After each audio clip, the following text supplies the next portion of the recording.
Most of us know, I'm sure, the Star-Spangle Banner by heart. At some early age you went to school, they taught it to you as a matter of rote memory.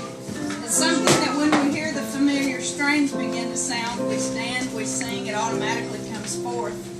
Most of us sing that song and never realize what it says. We've never come to the place where we've ever sung it out of meaning rather than duty. We've never come to the point where we realize what the flag means to us.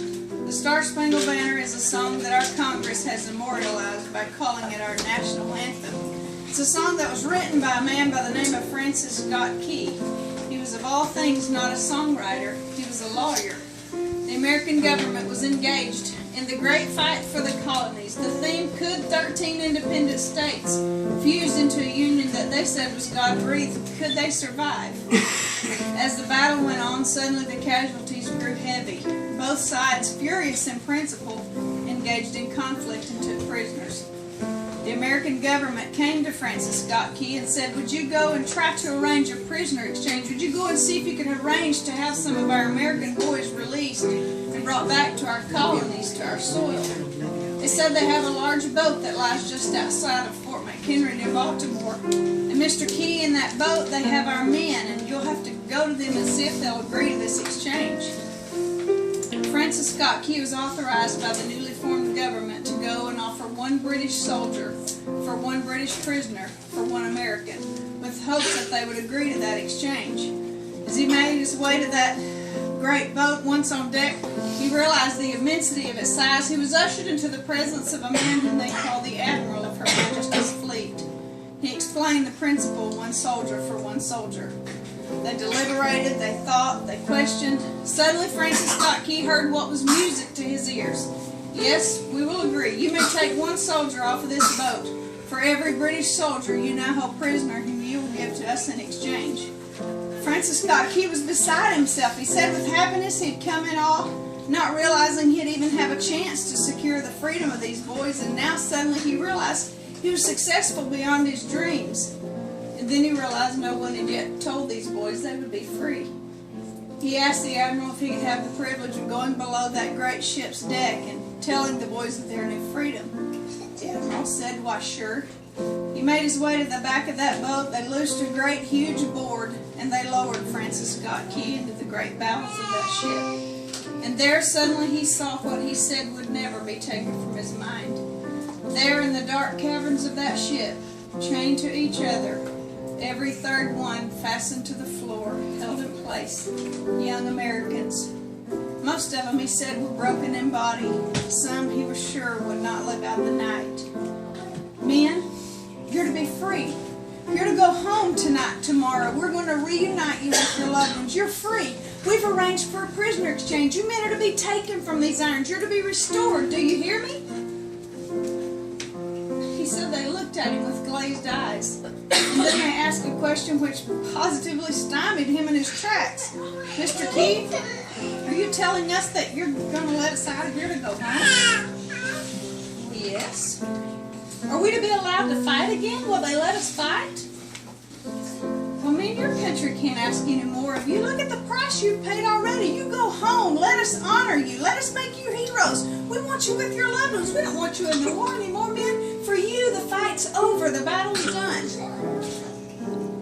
Listen, Mr. Key, you don't understand. For us, the battle's not over until the cause is won. Until we've secured what we set out to do. Francis Scott Key was moved. He couldn't believe the spirit of these boys. He made his way out of the great insides of that ship and he found the Admiral and said, Sir, I beg you with Godspeed, get these boys out of here. Quickly, move with dispatch. Only now suddenly the Admiral's demeanor has changed. Mr. Key, the release of these boys isn't important anymore. Doesn't really matter what happens to them. Francis Scott Key, gripped with fear, he said, what's the matter with you? Are you not going to renege on your word? You're an officer. In the name of Her Majesty's fleet, you could not, as a gentleman, go back on your commitment and promise to me. No, Mr. Key, I'm not going to go back on my word to you. There's not going to be an America tomorrow. It's all over. What are you talking about? It's all over. Mr. Key, come over here. I want to show you something. as they stood on the port side of that great ship. He said, "Tell me what you see." He said, "I see America right over there. That's our flag. That's my land. That's Fort McHenry. That's the nation I represent today." Mr. Key, come over here and stand the starboard and look out. Tell me what you see. I don't know. I don't see anything. All I see is a lot of ocean, just a lot of sky and a lot of water. Listen, Mr. Key, your eyes aren't trained. Look very carefully right where the water meets the sky and tell me what you see. Are you talking about those little black specks? Is that it? Mr. Key, those little black specks are the British fleet. And with the wind at their back, they'll lie anchored here in this folded bay within the matter of 2 or 3 hours. My government, Mr. Key, has issued an ultimatum to your nation that this folly of independence is over. You're to be subject to Britain. And should you tonight not lay down those things you call the stars and the stripes, that flag of rebellion and insurrection, if that flag does not come down before the sun sets, our instructions with this fleet are to remove Fort McHenry from the face of the earth. We'll literally blast it to the ground. Francis Scott Key said, "Now listen, you're out of your mind. There's nothing at Fort McHenry that's of interest to you. That's manned predominantly by civilians. There's no armament there. There's nothing there. All they keep there's a lot of clothing and quartermaster materials. Leave that fort alone." Mr. Key, tonight, sir, your flag comes down or we'll level that fort. Do you see that flag over there on the rampart, Mr. Key? If that flag comes down before the sun sets, we'll leave your nation be, and you'll return to the fold of Great Britain. But if that flag continues to fly, sir, it'll mean insurrection, it'll mean rebellion, it'll mean that you've decided not to honor reason and good sense and just common dignity of man, and we will blow you to the ground. Francis Scott Key sat there and watched as the ships began to come. He watched as they made their way. He began to count 1, 2, 3, 5, 10, 15, 20, 30, 40, and as the ships in the wind tacked to and fro, he realized he couldn't count them. Suddenly he realized the enormity of that great fleet that was going to set anchor shortly.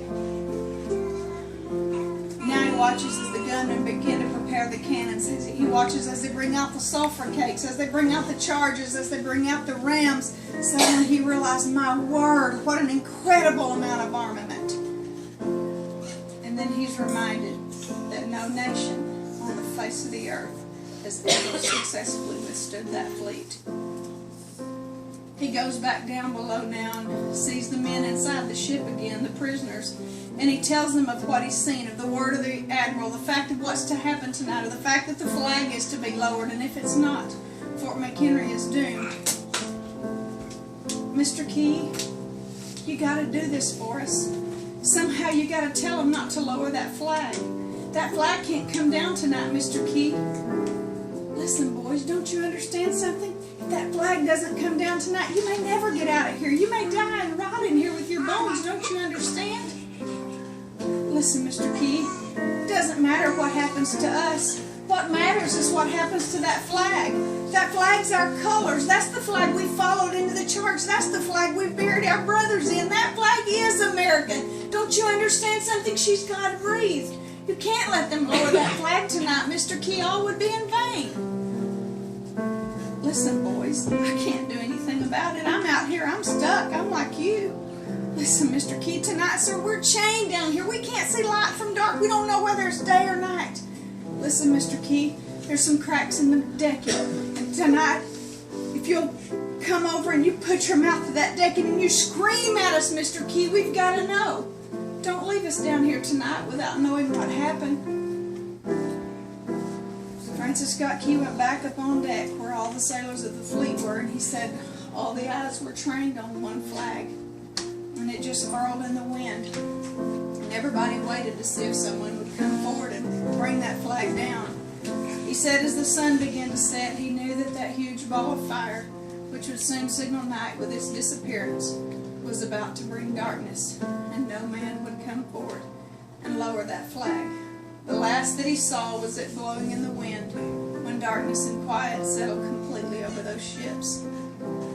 Now suddenly there was more noise than he ever heard in his life. Suddenly he realized he had never heard 100 cannons in unison before. He heard the orders. He heard the screams of the men as they moved to handle the hot metal of the iron. Load, ram, much fire, and all of a sudden you realize, oh no, America's lost. What can stand against that?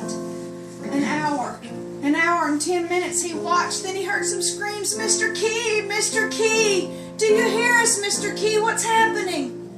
He forgot the men. He ran over and he put his mouth to that deck and he screamed, I can't see anything, man. It's dark out here. There's so much fire. There's so much noise I can't see.